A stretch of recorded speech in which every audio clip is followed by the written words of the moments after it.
Hey sis, I know it's been over 3 years since we last spoke, but I need a favor, so I'm just gonna come right out with it. You absolutely must come to mine and Valentino's wedding. Huh? Cassia, is that you? I'll send you the details later on, but for now, it's gonna be held at the Velvet Unicorn Hotel in Washington. I don't know your address, so just think of these messages as your wedding invite, okay? Why the heck would I come to your wedding, Cassia? This makes no sense. You seem to be forgetting that Valentino is my ex-husband. Why would I go to the wedding of the scumbag who cheated on me and watch him get married to the woman he cheated on me with? I'd rather have nothing to do with either of you for as long as I live, thanks. Honestly, how is it even possible that you think this is an acceptable thing to ask me? Are you doing it on purpose to try and upset me, or are you actually this dumb? Blah, blah, blah. When are you gonna stop crying over spilled milk, sis? Forget all that and come to the wedding. No way. Quit being so selfish and be happy for your baby sister. I know you know Mom and Dad aren't coming, which means if you don't come, none of my family will be there to watch me get married. Would you really do that to me? Would ya? Sure, I know that. I just don't get why you think trying to play on the fact we happen to be sisters would get me to come to your wedding despite the fact that I clearly despise you. Well, you're my sister, so I'm obviously gonna mention that you're my sister. God, you're annoying. If you don't come, the seats in the area for my family will be totally empty. Which means you are most definitely absolutely coming, and that's that. I won't take no for an answer, so quit arguing and accept it already. Why am I only part of your family when it suits you? Toodles! I see you're just as stubborn and arrogant as ever. I'd have to be out of my mind to go to your wedding. Indigo, what are you doing? Where are you? Hurry up and get your ass to the wedding. Me and Valentino were struggling to get enough family members to come as it is. The last thing we need is you going all no-show on us at the last minute. People are going to think both of our families hate us if you don't come and fill the seat we prepared for you. Look, sis, I'm serious. You have to come. Hurry up and get to this hotel now. Oi, Indigo! Hey, I can see you read my message. Oh, hey, Valentino. It's been a while. I'm pleased to see you didn't block me.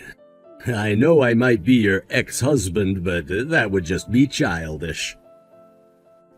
Actually, I did have you blocked until Cassia started harping on me about how I had to attend your guys' wedding. I had a feeling you might try reaching out to me, so I unblocked you just in case. I could have just blocked you both, but I figured if I did that, she might start bugging my friends to try and track down my address or pull some other crazy shenanigans. I can assure you I'll be blocking you again as soon as I determine your insane fiancé poses no threat of causing a nuisance to my friends. Threat? Don't be ridiculous. Anyway, forget that crap. All that matters is that we can message each other. Did you want something? Do I seriously have to spell it out? I think you know why I'm here. Me and Cassia are getting married today. We prepared you a seat in the family area, so if you don't come and fill it, we're gonna look stupid. This isn't the time for messing around, okay, Indigo? You owe this to your baby sister. I get that you're probably still not over me, and that every day without me in your life must be a struggle. But that doesn't mean your baby sister deserves to get married without a single family member there to see it. Surely you can forget your petty jealousy and quit holding a grudge for just one day? This is supposed to be the happiest day of your sister's life, damn it! 2 corrections. Huh? Firstly, the idea that I'm still not over you is one of the most ridiculous things I've ever heard. Far from every day without you being a struggle, I feel blessed that you're no longer a part of my life, and honestly, felt like vomiting when I saw you pop up in my inbox. What? Secondly, my sister only has herself to blame for the fact that I have no interest in being there for her wedding. Why would you ask me to come and play happy families after what you did to me? Me and her are essentially strangers now, so I'd be nothing more than an actress, and an unpaid one at that. Huh? Strangers? How could you be strangers? You're sisters, for crying out loud. You don't seem to understand what I'm saying, do you? Wait. Didn't she tell you? Quit talking crap and get your ass down to this wedding at once! Indigo, how could you do this to me? You're horrible. All of the family seats at the wedding were empty. I could hear everyone whispering about me, and it's all your fault. Are you really bothering me with this again? Seriously? Who bails out of their beloved baby sister's wedding at the last minute? You're sick in the head. To think you were the only family member I invited, you're horrible. Huh? Baby sister? But I'm an only child. Huh? An only child? What are you talking about? Wow, you genuinely don't know, do you? At first I thought you were just being intentionally obtuse or were too stupid to understand what I was saying. But you really don't know, do you? Did Dad never say anything to you before he died? Are you gonna make a point? Unless you're gonna explain why you think it was acceptable to bail out of my wedding at the last minute, I'm not interested in listening to your rambling. Well, let me start from the end and save us both a bunch of time. We're not blood related. Huh? What the hell? What are you talking about? That can't be! Wow, they genuinely never told you anything, did they? Dad said he was going to tell you once you turned 20. Good grief. Explain now! Sure thing. Let me start by telling you this. You're Mom and Dad's real daughter, and I was adopted. Adopted?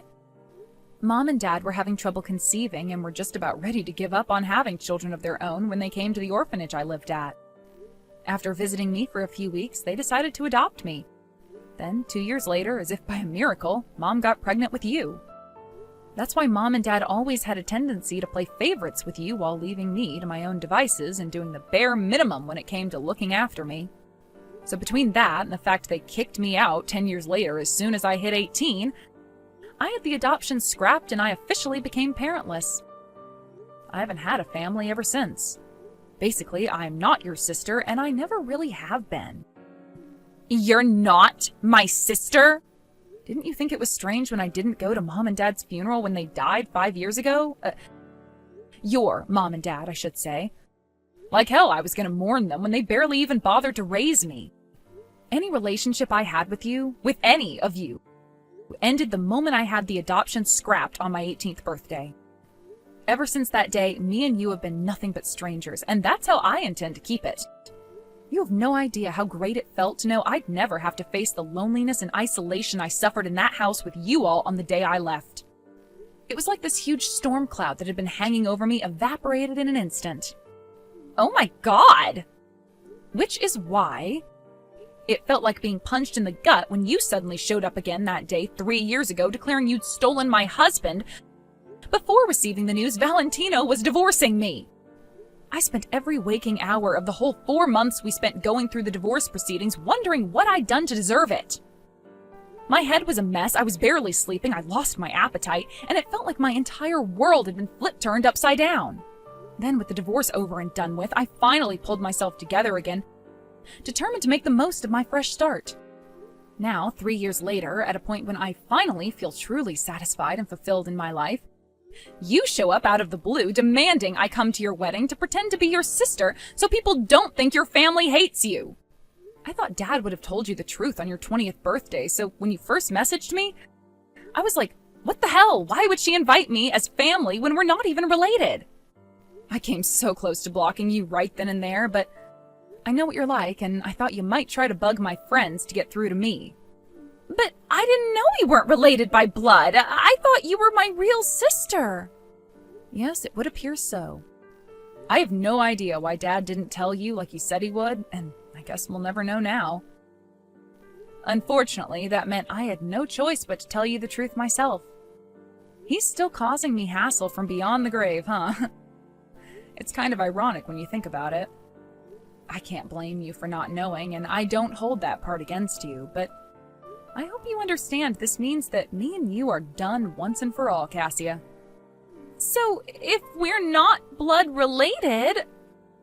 Right, your mom and dad were both only children, and none of your aunts and uncles are with us anymore. I guess if you really tried, I don't know, maybe by using one of those family history tracking sites or something, you could probably find a distant relative, but you'd still be total strangers. And I doubt they'd go out of their way to come to your wedding on such short notice just to fill a frickin' seat. Oh my god, you're right, I have no one!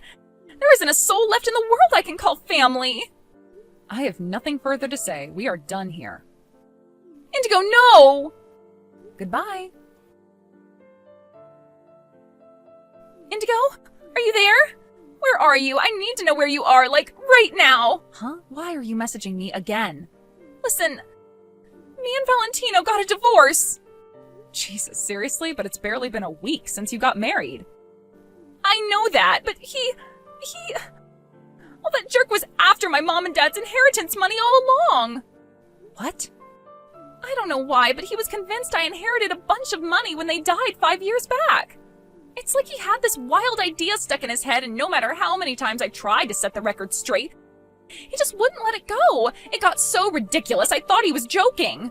But why would he think that? They were never particularly well off. I mean, they weren't poor either, but we hardly lived in the kind of house that wealthy people live in, and there were certainly no Ferraris in the driveway. Right, they did say they had a little more financial freedom after they kicked you out, but still, we were just an average middle-income household. It's not like they suddenly got rich after you left or anything. Nothing changed. And yet that asshole was dead set on them being secret millionaires or something. Actually, there was some inheritance, but it wasn't much. Really? I see. But no matter how many times I told him, he wouldn't believe me. He was convinced I'd inherited a bunch of money. The day after we got married, he said he was buying a new house and a Lamborghini and demanded I give him the money. Can you believe it? I mean, talk about jumping the gun. It was like he had this whole extravagant plan mapped out in his head before we'd even been married 5 damn minutes. When I asked what the hell he was talking about, he yelled at me. I know how much you inherited from your parents. Quit being such a goddamn tightwad. When I told him I didn't inherit enough to buy the new house and car, he flipped out, and so we got into a huge fight, and well, to cut a long story short, we got a divorce. Wow. Anyway, so that's what happened, which is why I was thinking of coming over to your place to live with you.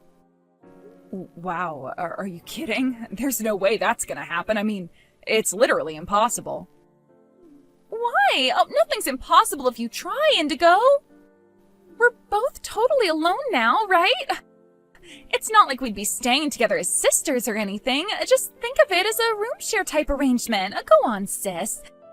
You know how convenient it would be. We could even start splitting the bills once I start making some money. That's not why it's impossible. It's impossible because I'm not in America anymore. Huh? I came to Malaysia on a work transfer. Initially, it was only supposed to be a 5-year stay. But I met a guy here. One thing led to another and, well, we fell in love. I converted to Islam and now we have 3 kids together. I'm gonna be in Malaysia for the rest of my life, Cassia.